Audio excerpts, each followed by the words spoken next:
Hi, everyone. I believe I am on. Welcome back to our afternoon/evening session. I wanted to just announce a couple of things. The first is thank you to Jem, who created a Slack channel just for Fall Conference. So this is not an official Laredo Board Slack. However, we're on it. We want to remind folks gently that our agreements for Fall Conference still apply there. So have fun with it. It could be couch time virtually. We want it to be that. There are resources being shared and some fun snack ideas. So feel free to be on it and just be mindful that it is still sacred space and we are still together in community there. The other thing I want to remind us to have grace with each other. This is the biggest conference we've ever had, and it is on Zoom. So we have amazing tech people, Jolanda and Liz and Ben. Please have grace, and you don't need, chances are whatever it is that you have identified, they already have. Don't flood the chat with, if one person mentions it, fine. If it's a new issue and you don't think anyone mentioned it, please message Liz and not Jolanda. Jolanda, director of this, speaks. So it would be helpful not to have too many people reach to Jolanda directly, but rather Liz, if okay with you, but only if, again, if you feel it's a new problem that hasn't been identified. So lots of grace, so many thank you everyone it's a lot of moving parts, a lot of people, and already they're amazing. So thank you so much.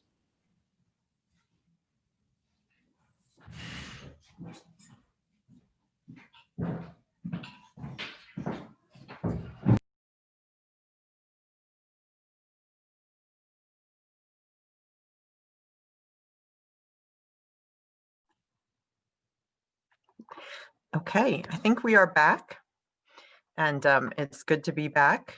And I'm going to invite Natalie and Elias to join me.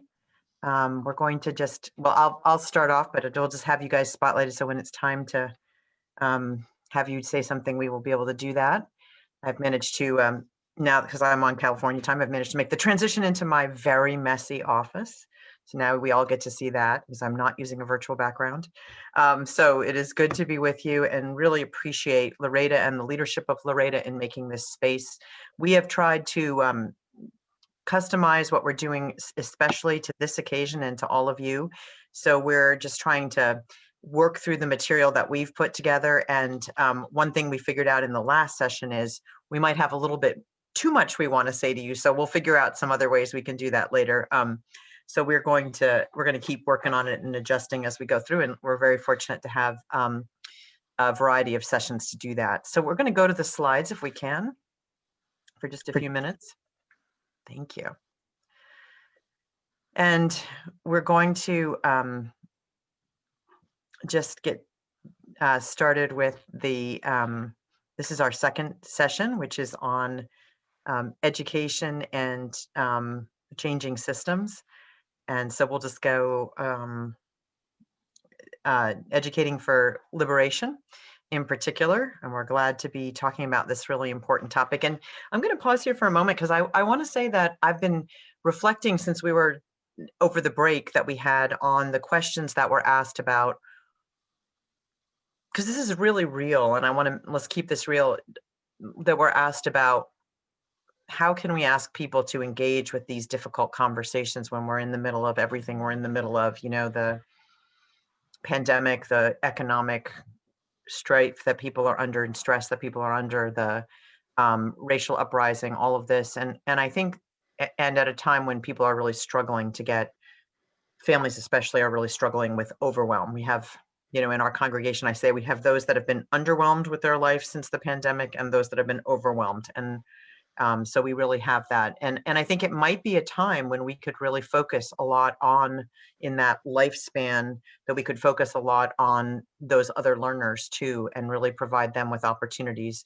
as well as opportunities for families and parents to engage with the things that are going on around us, the questions that their families have and the discussions that they're having about what's happening around race and justice in our world. So I think there's a lot of ways that we can keep that conversation going. We'll have some time for an open chat again at the end of the session, but just wanted to share what's been on my heart since we last talked. I think this is really the time to engage. And for me anyway, getting through this time, what I've found is when I have things that I can really continue to learn and grow on, it helps me feel as if I can move from day to day through all this time. So that would be the place I want to start. So we'll go ahead with this.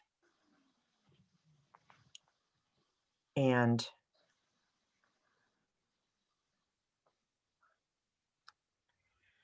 I'm going to quickly just go over our recommendations in this area that the Unitarian Universalist Association and all of the other organizations, including Loretta, should prioritize the development of resources that allow Black people, Indigenous people, people of color, and other targeted groups to address the effects of today's racism and other oppressions on their minds, bodies, and spirits. And if anything, in the months since we've written that, it's only gotten truer.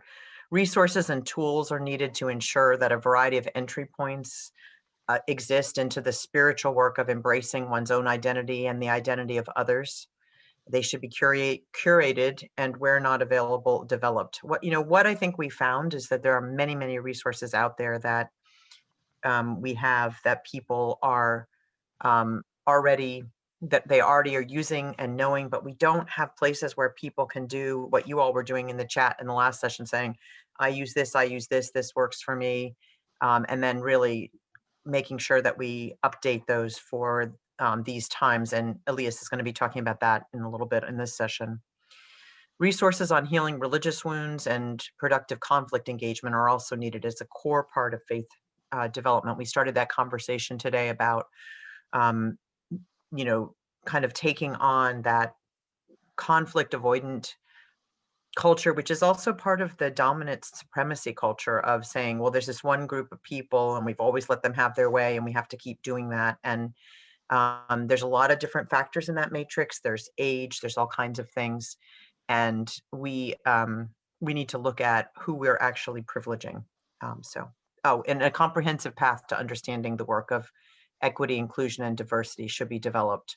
And there's really two different ways that we've thought about comprehension. And we had a lot of discussions about this, especially Natalie and Elias, around whether we need we need the lifespan model that's sort of like an OWL model, OWL for, for identity and equity, OWL for equity, where at different stages in the continuum, people get to do different parts of the identity development and justice and ethics work, or whether we need the kind of broader kind of certification program, which would be more like a welcoming congregation program. And so we went round and round and round and round about that, and we finally decided both. So that was where we were with that.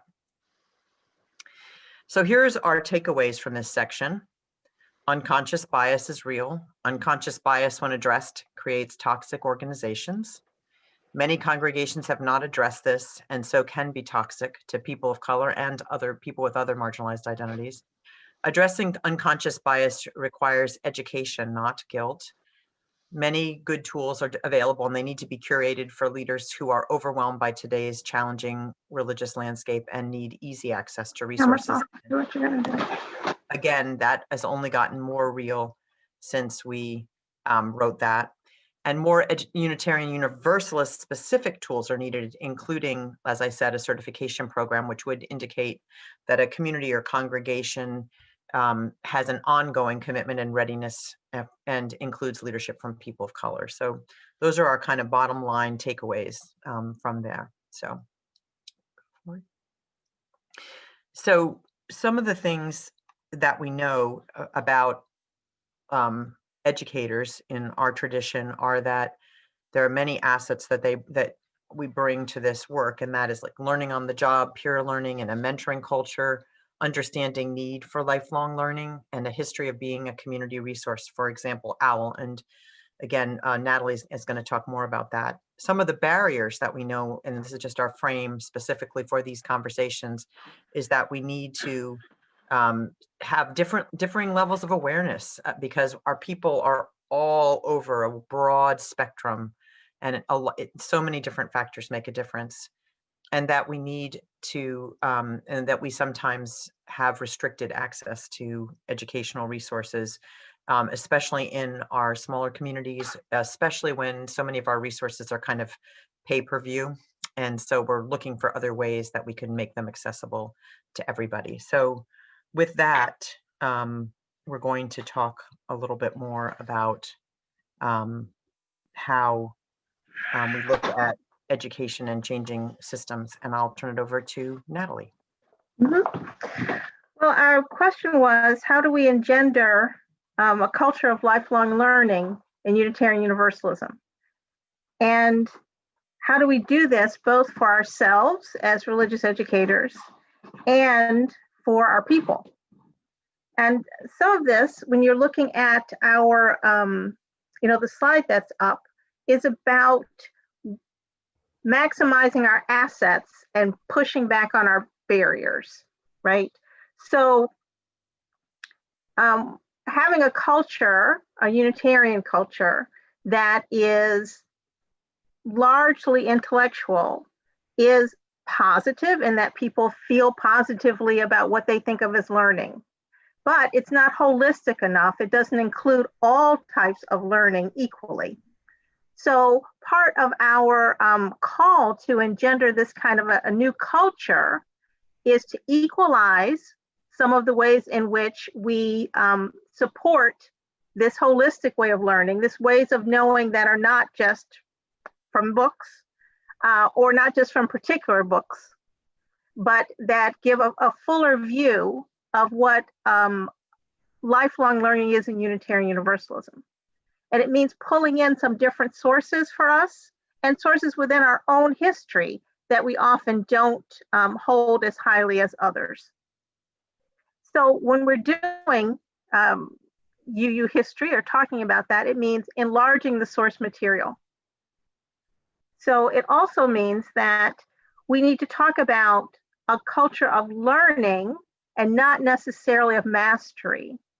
It's not about competing to be the best at this or that.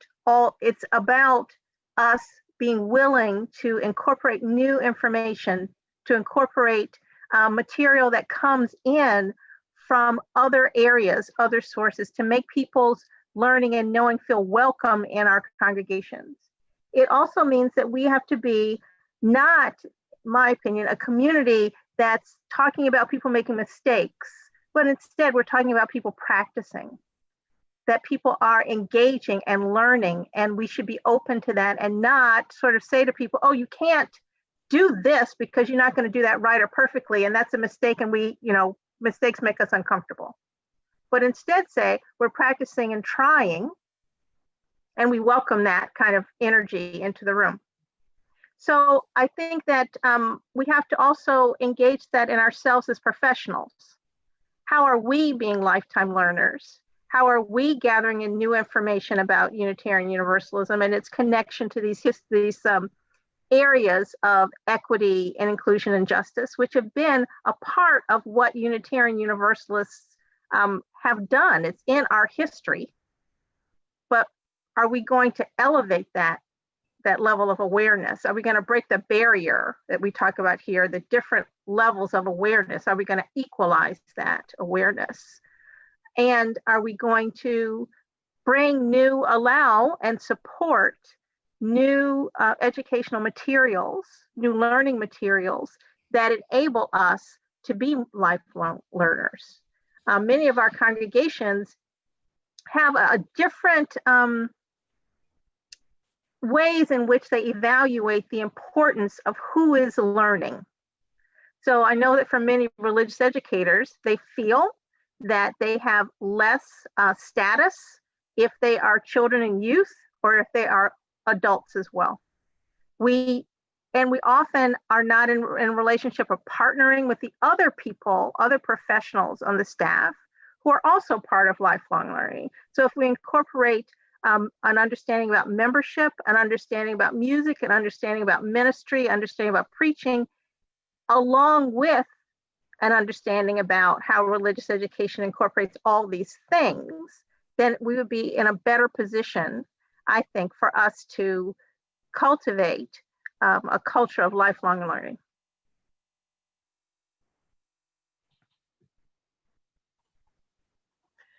Thank you, Natalie. And I think that as we reflect on this and we think about education and changing systems, you know, what you said about cultivating lifelong learning is how do we build that into our culture in our communities so that it is seen as actually a sign of strength to be a lifelong learner and to actually approach with courage things that we don't have, you know, that much facility with, even, you know, things that we still need to be figuring out.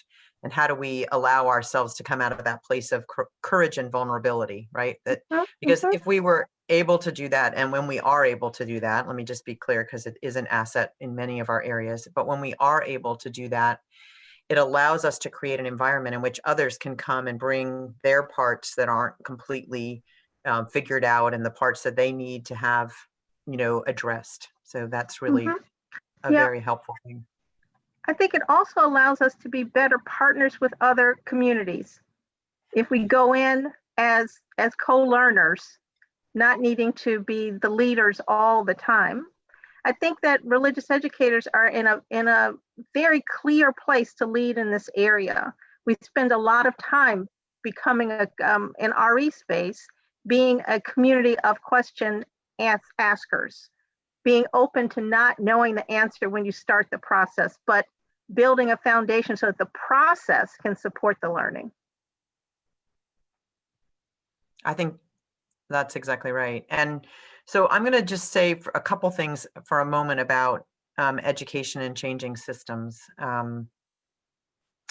Because I think what's so important is that that we look at the role of, in our particular culture as Unitarian Universalists, we often start change processes with learning. That's actually a gateway for many of us, which is through, we don't want to stop there. And there was a lot of conversation, for example, this summer and in the late spring, as people were engaging with the issues around, you know, the racial uprising and the other issues that were coming up. Like, let's not just have a book group. And that's right, we don't want to just have a book group. And in reality, we might want to have a book group for those people who are just putting their toe in these waters, right? Because we don't necessarily want to be sending them out to be in direct relationship with our important community partners.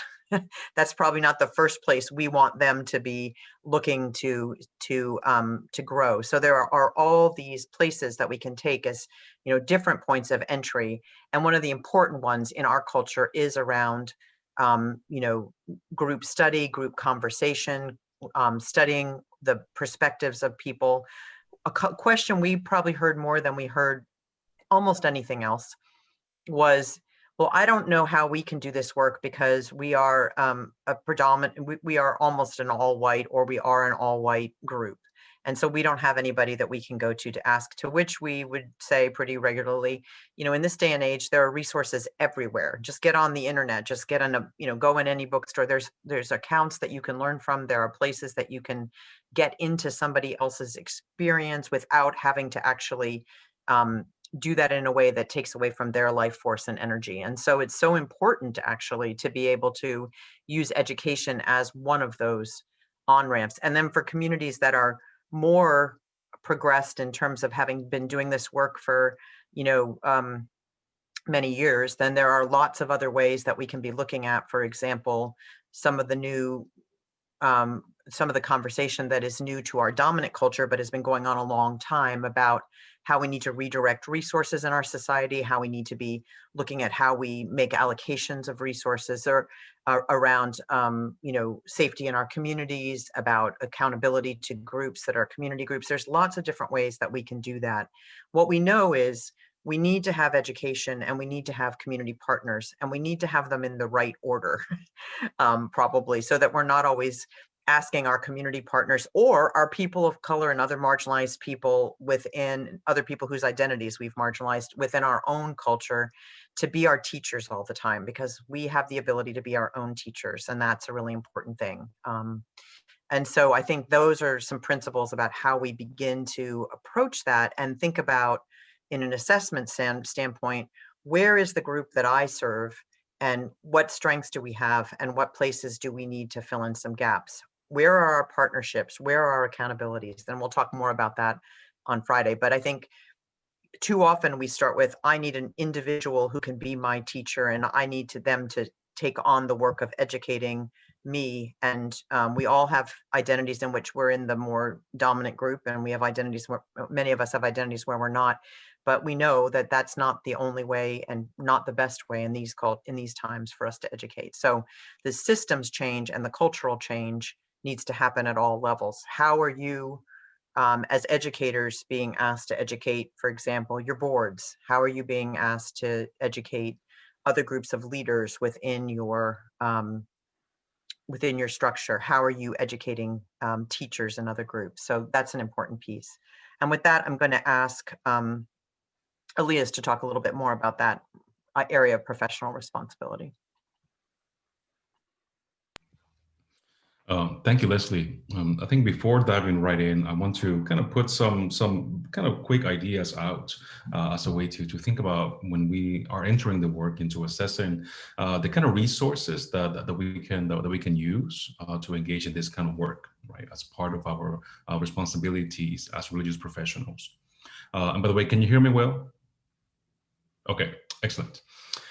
So, one of the things that I like to point right out of the bat is that, segregated social life will not lead to multicultural congregations, right? And what I mean by that is exactly that.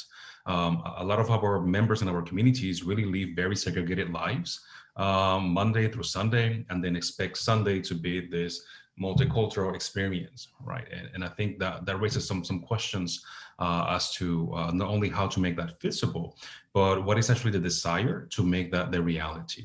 And again, I am not saying the inverse, that because our members, right, are mostly living segregated lives, that we should continue that on Sunday, right? That is not what I'm saying, right? But it's the question, it's like, what is it that of our social lives that are also segregated, and why is it that the faith communities then become the space that we expect to be multicultural and equitable when we seem to be unable to manage that in our social lives as well? So that's one thought. The other thought that I want to put out is oftentimes when we are looking for materials to use, the least offensive materials or the least offensive curriculum becomes the baseline that we embrace in order to do certain work. And I think that is, of course, deeply problematic, because we are already entering into a process of deep negotiation and deficiencies, right? Instead of kind of having a different approach, and I will say more about that in a minute. The third point that I wanted to kind of point out quickly is dogma and dogmatics is not our enemy, right? Tradition is not our enemy. We oftentimes tend to eschew tradition in order to move into something new, because we are because we embrace a free and responsible self.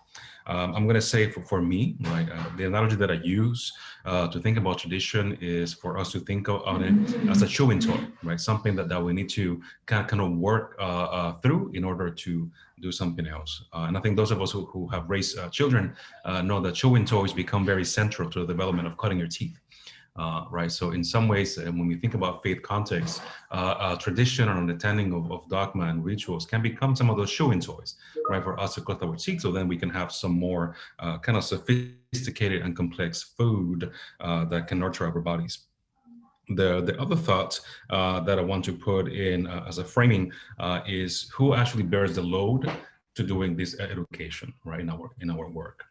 I think so.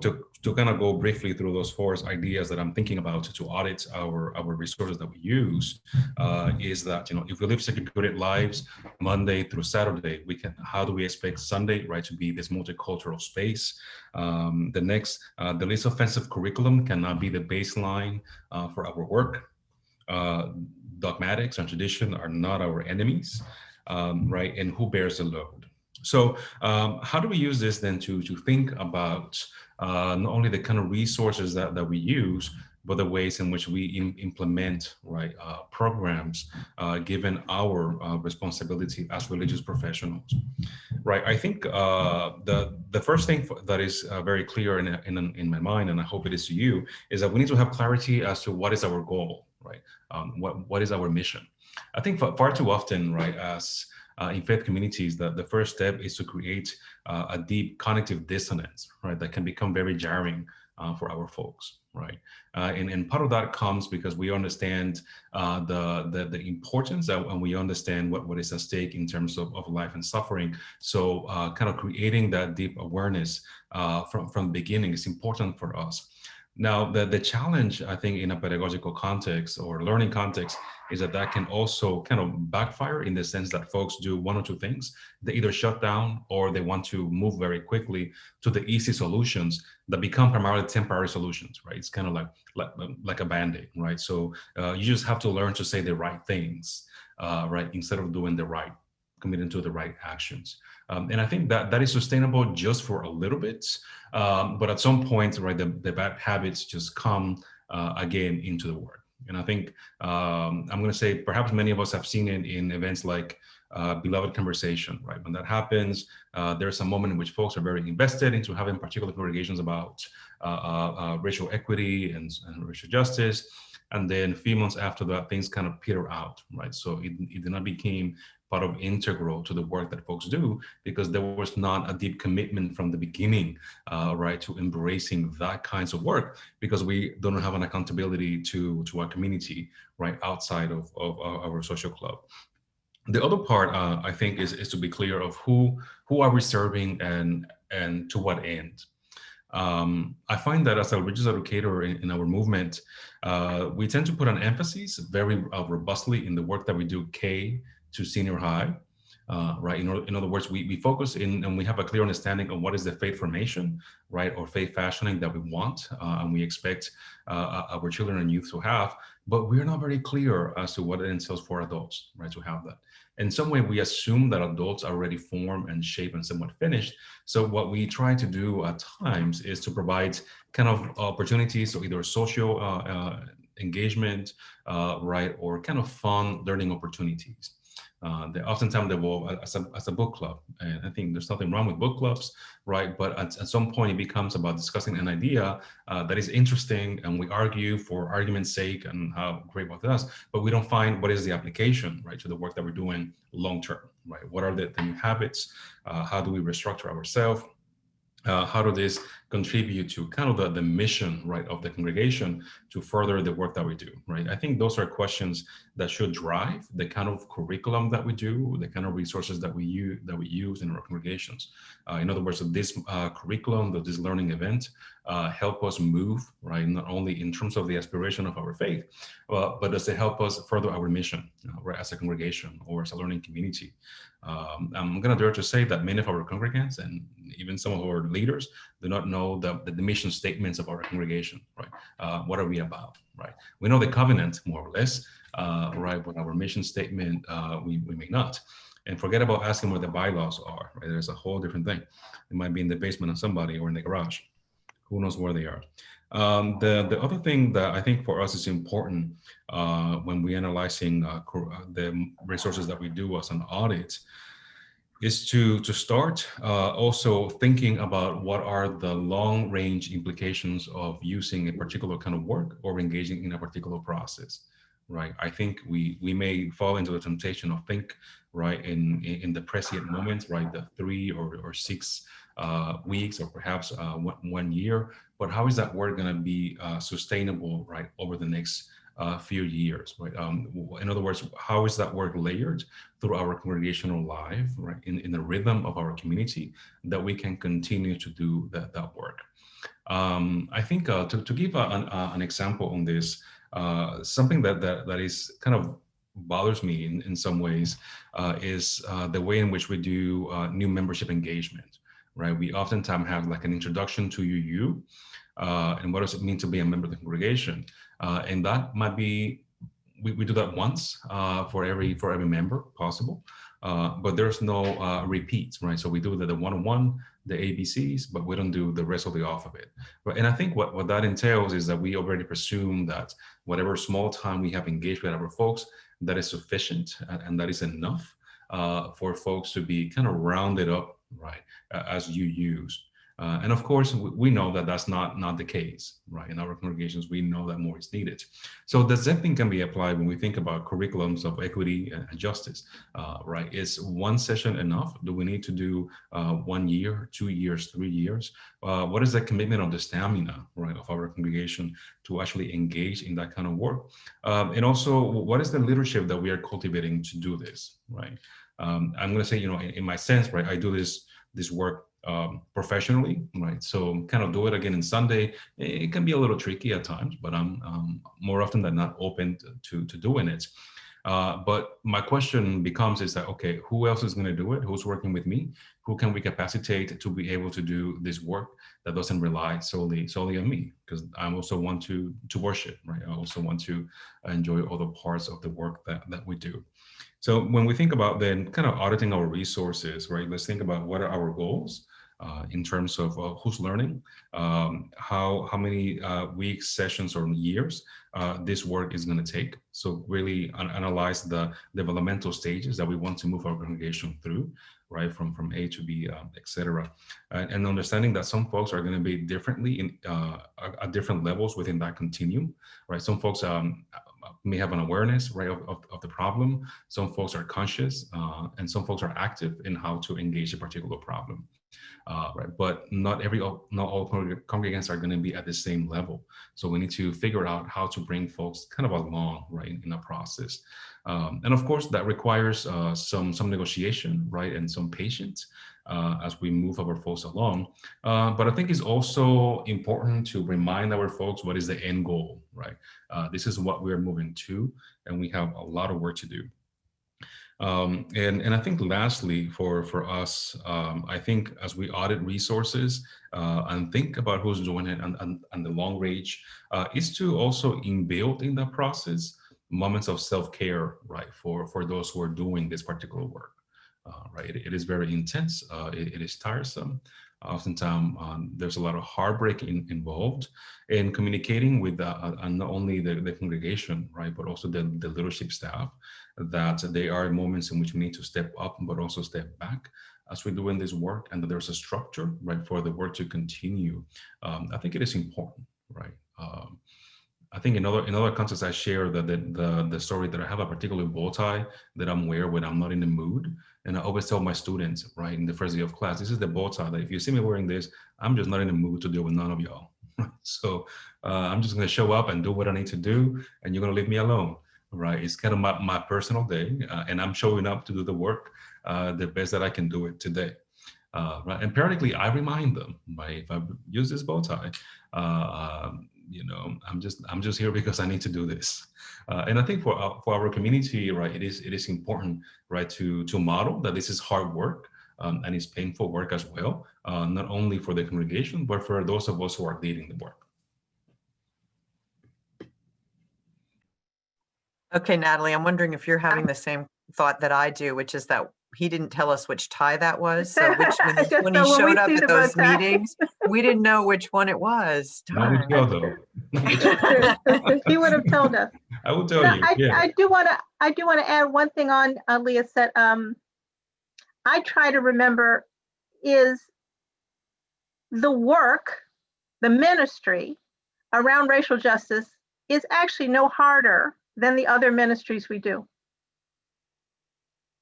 We've made it something different, something outside of the regular ministry that we do, which is also difficult, challenging, I should say, also challenging, also worthy of our attention. You know, I think especially here in a professional gathering, we should acknowledge that we are professional people, and that takes something, that takes some commitment, that takes some stress and strains. But I think that we have done ourselves a disservice in separating out the ministry that we do for justice, for equity, for the ministry of making ourselves whole, that we have in making that, talking about that in the language of hard work, which is not the language we use for pastoral care. Which is hard work. Right, which is sitting with people dying. That's ministry.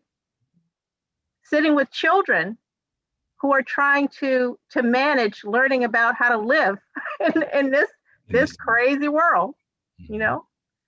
As one of our original commissioners, Caitlin Breedlove, said, this broken ass world, right? Right? So that is difficult, challenging, but also wonderful, life-giving. And I think if we can get our communities to take on this journey with that same attitude, that it is ministry, that it is life-giving, that it is generative, that it is creative, that it is part of our theology, our call to living, then we might be able to move people down that road a little easier. You know, I've been challenged to hear people say that this is such a terrible time, and that people cannot create, cannot connect, because they're in crisis. But I do think that from the communities that have been marginalized by the dominant culture, you can see that in the midst of hardship, in the midst of struggle, in the midst of unbelievable pain, the human being is capable of tremendous creativity, tremendous learning, gathering of wisdom. And I think that our faith misses out on that because of the way we have pushed people to the side. Really missed out on the fruits of that labor that people have had. And so I hope that people can look at the Commission's report as a way to bring that into the center, to not waste the resources of the Black, Indigenous, people of color, folks who have been marginalized by the dominant community, have so much to offer to this faith and have tried so hard to offer it. And it would be nice if it was a little easier. Yeah. You know, as I'm hearing you speak, Natalie, I'm reminded that for communities of color, right, that being in a state of crisis is very normal in some ways, right? It has been in the structures of oppression that we live in. It is normal, right, to feel that level of anxiety, right? And we have learned how to not only how to cope but thrive in spite, right, of those realities. And I think in some ways for a dominant community, right, crisis just hit in a different way, right? Because they just know that muscle has not been exercised in the same particular way, right? To be responding, to be able to respond in community, to thrive mutually, right? It's not part of the toolkit, right? That many communities in the margin, right, develop as not only to subsist, right, but to thrive. That's right. So we're missing valuable sources of wisdom that have been among us, as you both said, but also sometimes so marginalized that they're not really accessible to us as resources. And I think this pandemic has really shown us that in a way. When we look at, I know in the context that I'm in, the people that are struggling the most are the people who have always felt like they could just do whatever they wanted, that they were in charge of their life, that they were really, the masters of their fate, and I'm using that word very specifically in this context, that they are really the ones who are really struggling with this prolonged pandemic condition where all of the choices aren't ours, right? So I think that is a really good illustration of how that works. So we're going to shift gears a little bit, and we're going to invite us, just coming out of what Elias and Natalie just said about, this is truly joyful work, the work of our own continued, development and recovering those parts of ourselves that have been lost because of a dominant culture that only prioritizes certain things, is deeply joyful work. And it is work that we have put a lot of baggage on. It's, as there's the part that Natalie points out, we've said that this is hard and difficult and painful work. We've also imbued it with a lot of guilt, and guilt is really not something that helps us open our minds and hearts to the kind of learning that we have to do. So as educators, one of our goals is to be able to model being able to model when we make a mistake, when we still have something to learn, right? That when we are still aware of our own learning edges, that is one of the best gifts we can give, is to be willing to embody that. So I'm going to invite us into a little bit of the spirit of meditation, and just going to invite you to lower your gaze or close your eyes and just take a moment, because we're in this virtual room, which is joyful that we can be in this room and that so many of us can be in this room. As Aisha said at the beginning, this gives us actually more access in many ways. And let's just actually be in our physical selves for just a moment. So feel the floor underneath your feet, feel the chair that you're sitting on, or the couch or the bed or whatever it is, the car, the seat of the car, the bench outside. And just allow yourself to be fully present. And affirm yourself as a living, growing being on this journey of exploration with others.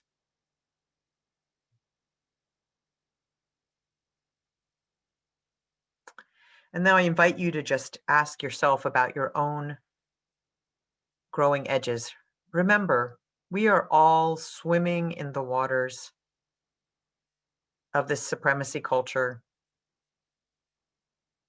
that teaches us that certain things are beautiful and certain things are not, that certain things are good and certain things are not, that certain things are desirable or necessary and certain things are not.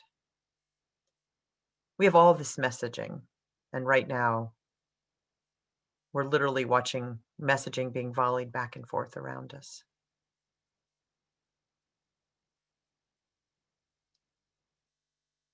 So in the middle of all of this sea churning around us, what are some of the areas that we need to be able to unpack? I'm saying we because we're talking about it collectively, but in this particular moment, I want you to ask this as a personal question to yourself. Ask it lovingly to your beloved self. What is it that I need to unpack? What is it that I need to let go of that, is retained in me in this culture? Where am I held captive by limited thinking that denies me the richness of the experiences of others around me? Where do I have biases? It's hard to know where we have unconscious bias, but we can know where we have biases that we're aware of and still don't know how to address.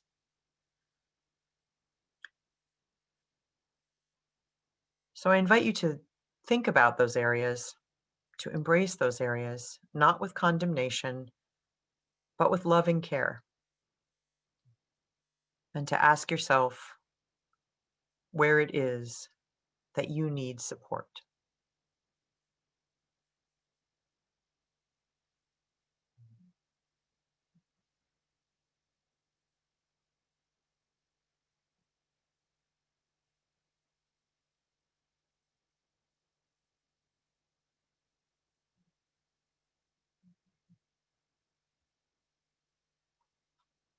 So take another minute and just think about what that area of learning and moving towards wholeness is for you and where you need support so that you can be a model of openness and lifelong learning and educating for liberation in your own being.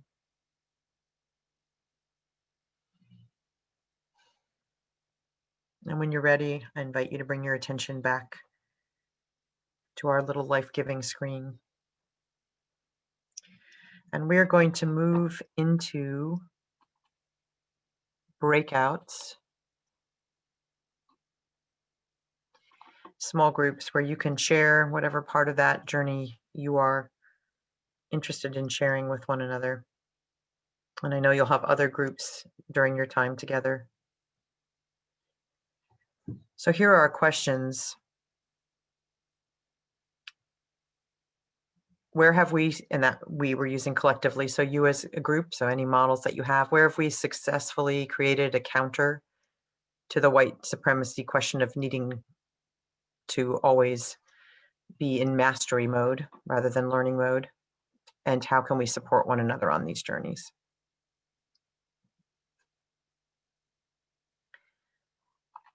So I will try to, so I think those are the questions we're inviting you into small groups with.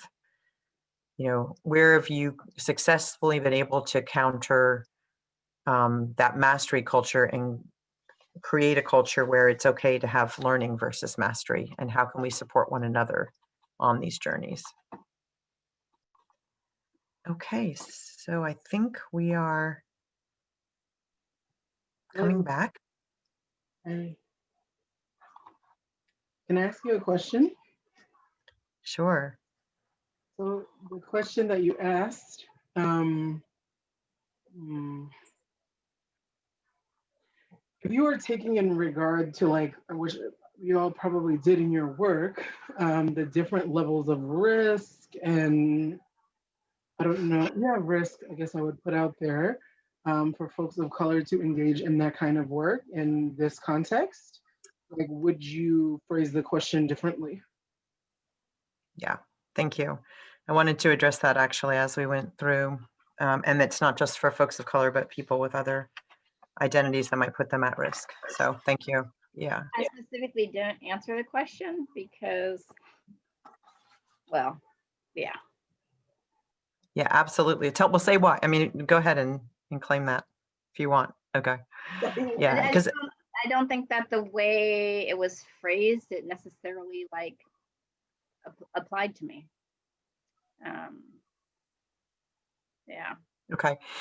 Well, there's two answers that I have for that. One is said to be accountable, because I think was my question that we came up with. So I will apologize for that it didn't feel like it included that experience. And I want to say that I feel very strongly that, so it's a both and for me, that in systems that have supremacy culture as their base and systemic oppression, we all have work to do within that system.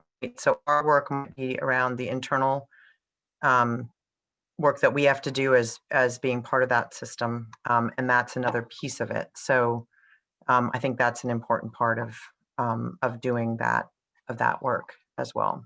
But I do hear what you're saying about that, and that it's interesting that would be the first point that we had, because one of the things before we get to questions, and we have some questions for you as well this time, for you to chime in with in the chat or wherever, but is that we wanted to speak specifically to the experience of religious professionals of color, and to say that the importance of recognizing that not everybody's position is the same, and that we have very particular things that we have to keep in mind when we are working in a setting where there is a religious professional of color. And I know I'm grateful to have two of my colleagues, my day-to-day colleagues, my congregational colleagues here with us today, Marina McGregor and Indigo Lewis. And I know that we've had some conversations about the fact that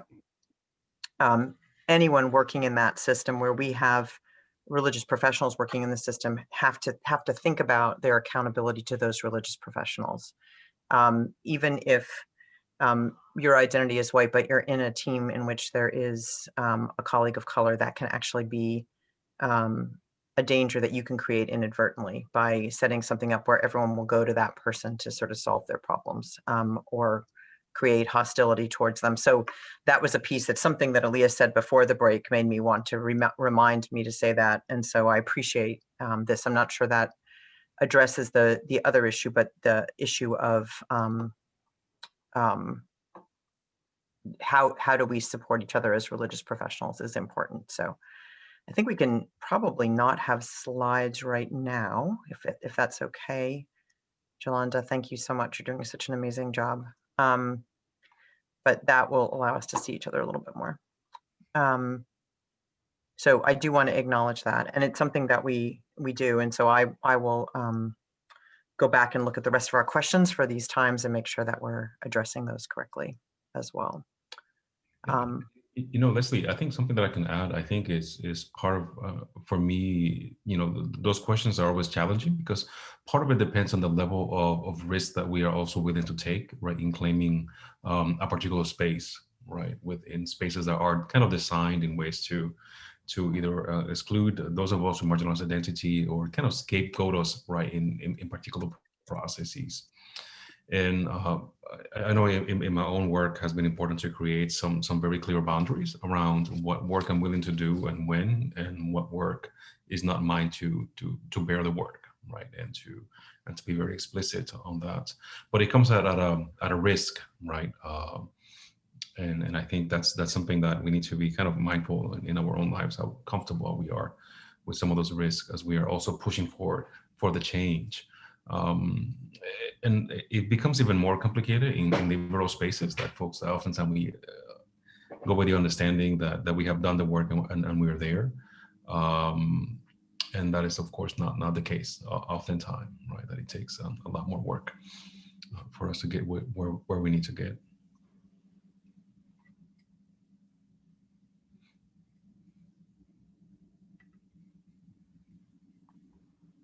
Yeah, absolutely. And I want to lift up that other piece.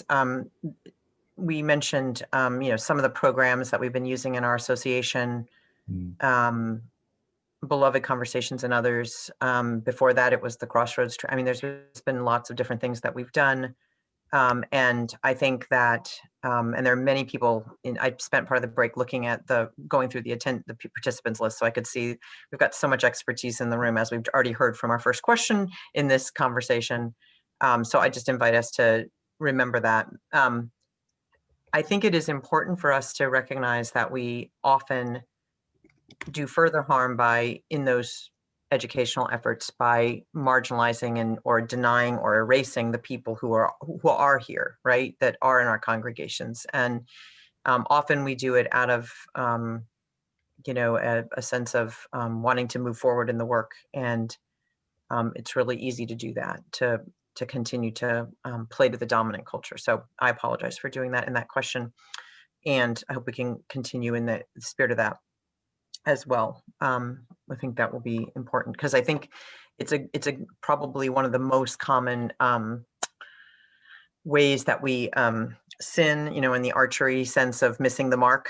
So one of the sins we conduct a lot in this kind of work is to accidentally, by trying to focus on something, deny the presence of people that are already here. And so I think that's a really important piece. You know, it's the classic thing where someone gets up at a congregational gathering and says, but we're an all white congregation. And of course we aren't, right? So, I mean, it doesn't matter how many people you add, or, you know, we're whatever, you can name the ism, but we do that over and over again. So I think that's an important point. So thank you for that teachable moment. I will definitely reflect on it for the rest of our time.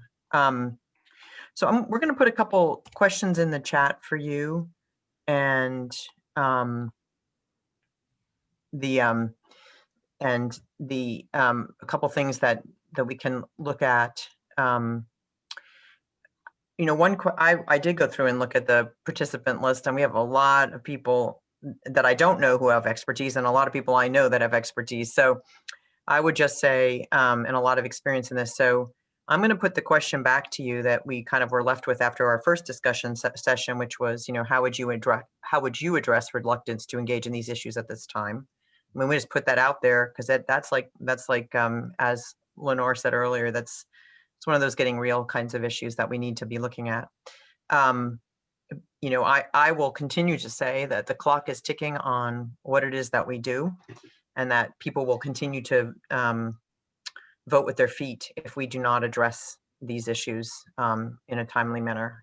And so I think that's an important piece. Naming that reluctance is right. And also, you know, this is a big part of our culture, which is that either or culture, right? Either we're going to focus on our discomfort or unhappiness in these times, or we're going to do further work to make the world a better place, right? And I mean, it's not a choice. It's not an either or choice. We can do both. And in fact, there may be energy we get from doing both. So I think that's important. The other question that we would ask you to engage in is that issue of how are we supporting one another. And I think specifically around the question that I think it's Real and India asked were the question of, I'm always reluctant on screens because names are always odd on screens sometimes, but the question about how can we support one another in this, that we may have different roles in how we support one another. Our work may actually be more in focusing on a narrow group of people that we support rather than on supporting everybody. But however we do that support work, I think it's an important time for us to start listing resources, ideas, thoughts, questions, conundrums, and talking about them together. So, right, and so Rose is saying that we need to clarify that non-marginalized folks need to do the naming. Don't just wait for the marginalized folks to speak up because they may choose to leave us instead. And that's very true. And we've seen that.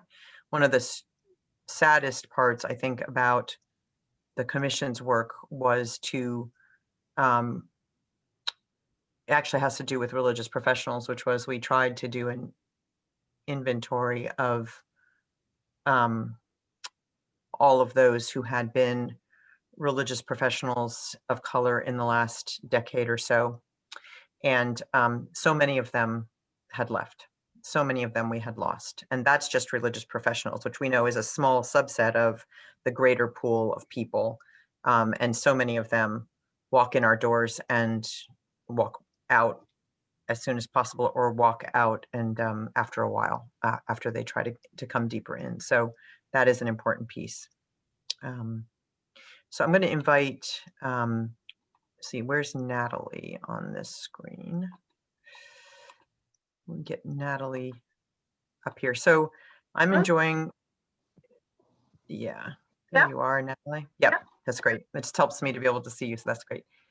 So I'm going to invite us, what we were doing previously is just picking out some of the things that we want to respond to, and then I will invite you to respond to that first question about how would you name this, and then I started to erase the second question, and totally, I'll post it in just a minute. But what were some of the ways that you would address this? Okay. Where are we? Okay, what would you like me to address here? Well, what about, okay. Here's a comment from Leslie in New Orleans. Seems like we don't quite understand collective liberation yet. I would want to try and help push that information to hope that people would want to engage in their own liberation at the very least. That would be a way to counter that. How can we do this now? Question. Right. Well, I do think the how do we do this now conversation, as we've talked about this in the commission's work and everywhere, our congregations are different. They're at different places. They're populated by different people. The approach can't be one approach. And I think we have to be clear that the approach of the professional is different than the approach of the lay person. You're doing a job. There are consequences for how you do that job. To quote Sophia Betancourt once again, survival is still a revolutionary act. So I think putting oneself at risk in doing this, in engaging these issues is a question that each person has to answer for themselves and get support for themselves for how to go forward. I do think the idea of collective liberation can be found, as Elias says, in our theological history and as a theological mandate for us to go forward. But I do think that different congregations are going to understand that differently at different times. It is important, I think, from what people said in the chat, not to be led by the most resistant people, and that everybody can't perhaps move together as we would like. So if we can find ways to build communities of support within our congregations and UU communities, if some people are capable, have the resources to lead that, even when there is resistance, but to keep moving forward and to find ways not to let the most resistant people hold back the process. Getting a I lot have of to- acclaim for that. Yeah, for that. Well, I have to say, in my Congregationalist background, my family was Baptist. And as they say, Baptists multiply by dividing. People will actually get up and take their stuff and found another congregation if it looks like that's the right thing to do.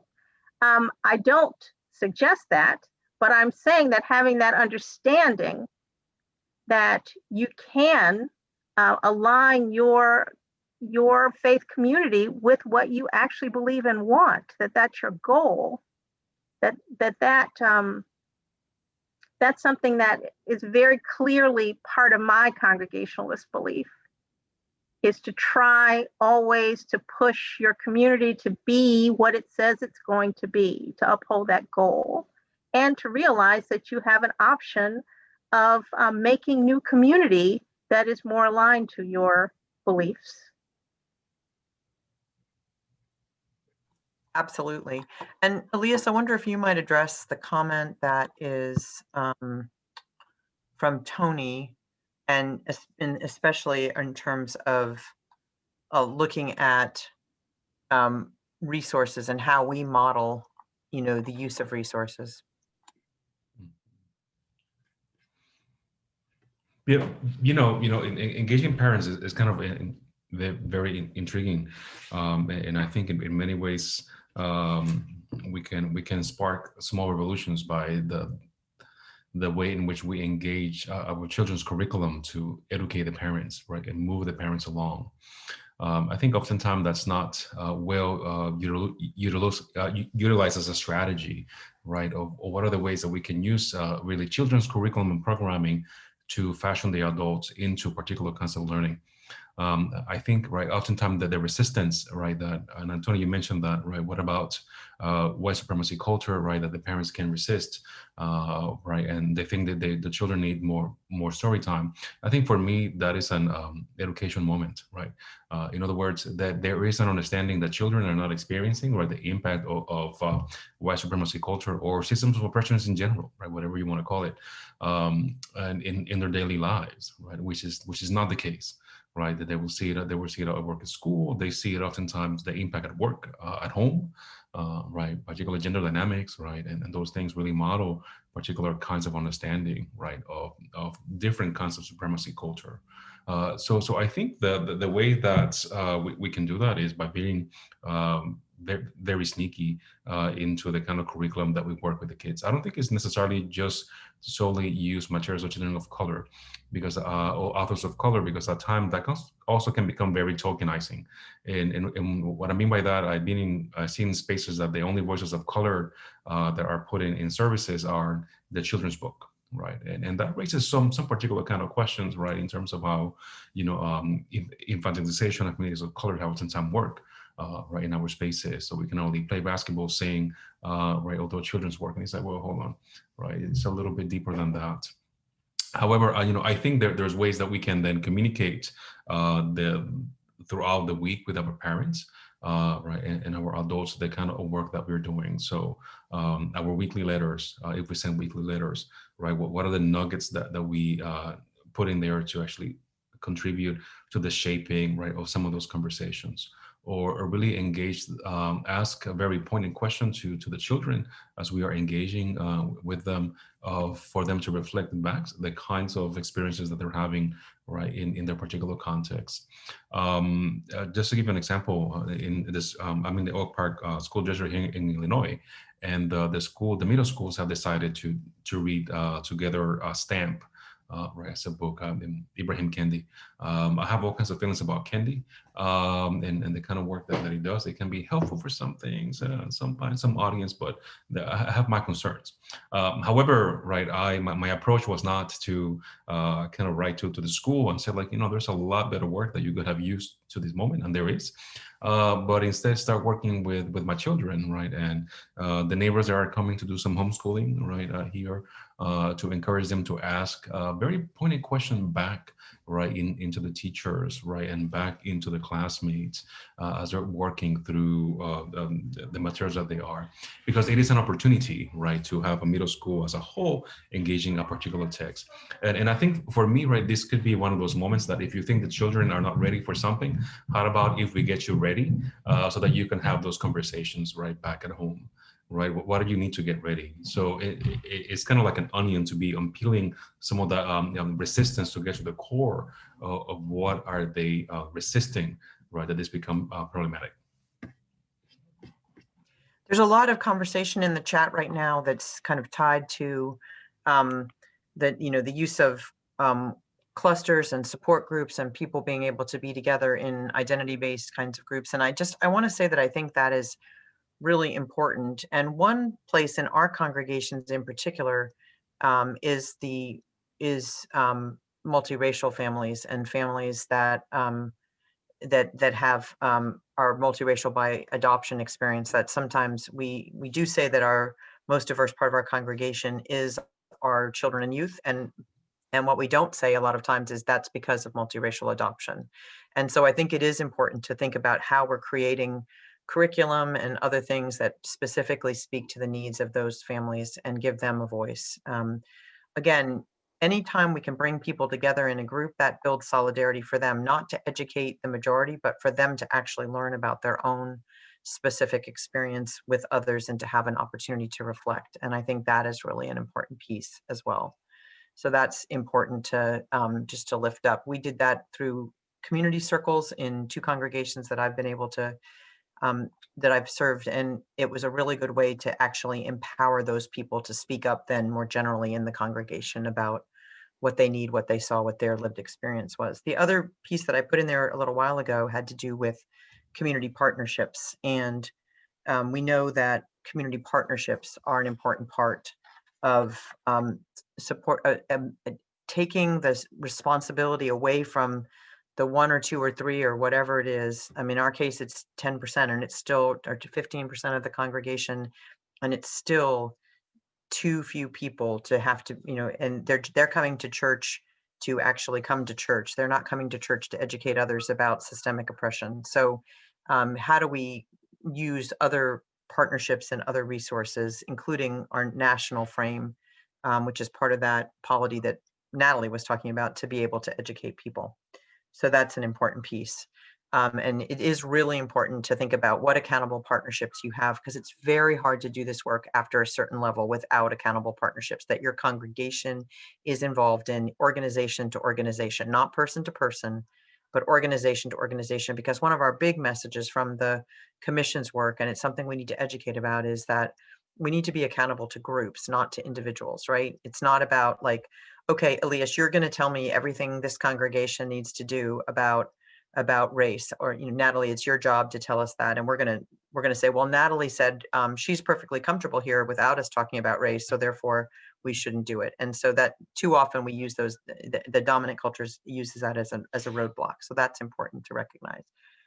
Once again, we are running out of time, and what I want to do is just, if we could go back to the slides for just a minute. We have devised, I haven't had a chance to look at these questions, but just some things, that ideas for reflection as we go out of this. But how are we supporting one another as religious professionals in building capacity?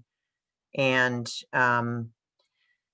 how would you participate in an OWL for Inclusion kind of program? Would your congregation community be ready for that? Would you be interested in that?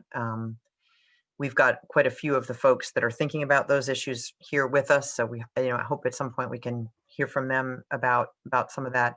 How ready would the community you serve be for a certification program? Again, the OWL is more like the lifespan education. The certification is to say we've done a certain volume of it. How can Laredo support Black, Indigenous, people of color leaders in developing tools to address their needs for the resources to counter oppression, which gets to that issue of that it's not the same depending on that. So those are some of the questions that we will leave you with today. And we will, the third session on religious professionals is going to be led by your leadership. And then we will be back tomorrow afternoon to continue our work with you in the 4th session. So we're really grateful to you for the learning and for the ever-going messiness of it and dialogue, and look forward to being back with you tomorrow. Elias and Natalie, anything else you will say about that?